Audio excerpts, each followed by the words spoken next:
Assalamualaikum warahmatullahi wabarakatuh. Sahabat Islam dalam kehidupan yang dirahmati Allah.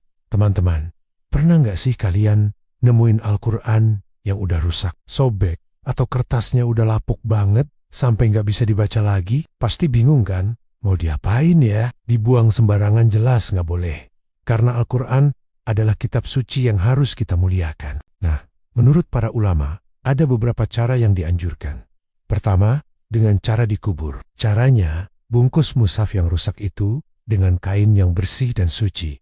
Lalu kubur di tanah yang jarang diinjak orang, seperti di area pemakaman atau kebun. Ini untuk menjaga kemuliaannya. Ketika menemukan Al-Quran yang sudah rusak dan tidak layak pakai, umat Islam diwajibkan untuk menangani dengan cara yang menghormati dan memuliakan, agar tidak terhina atau ditindas. Berikut cara-cara yang diizinkan menurut pandangan Islam.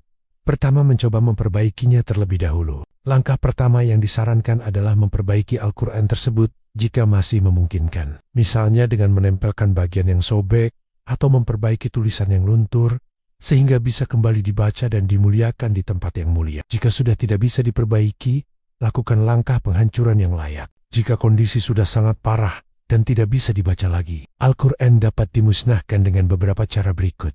Dikubur. Menurut mazhab Hanafi dan Hambali, Al-Quran yang rusak bisa dikubur di tanah yang bersih, jauh dari lalu lalang manusia atau hewan, agar tidak terinjak atau terhina. Sebelum dikubur, dibungkus dengan kain yang suci, dibakar.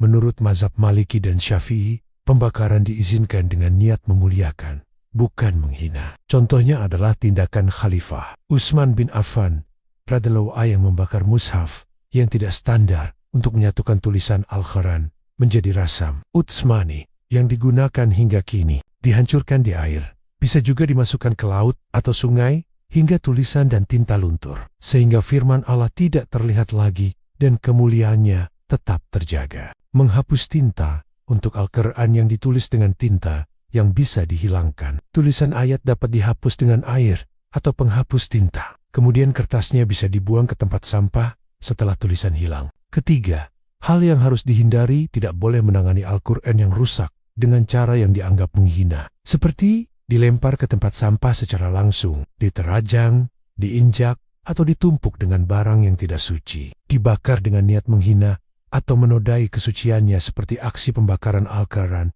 yang menimbulkan protes global. Kesimpulan utama adalah, semua tindakan harus bertujuan memelihara kemuliaan firman Allah Subhanahu wa Ta'ala. Setiap cara yang diizinkan memiliki dasar dalil dan ijtihad ulama, sehingga bisa dipilih sesuai dengan kondisi dan kemudahan. Terima kasih sudah menyimak. Jangan lupa subscribe dan bagikan video ini agar lebih banyak yang mendapatkan manfaat. Wassalamualaikum warahmatullahi wabarakatuh.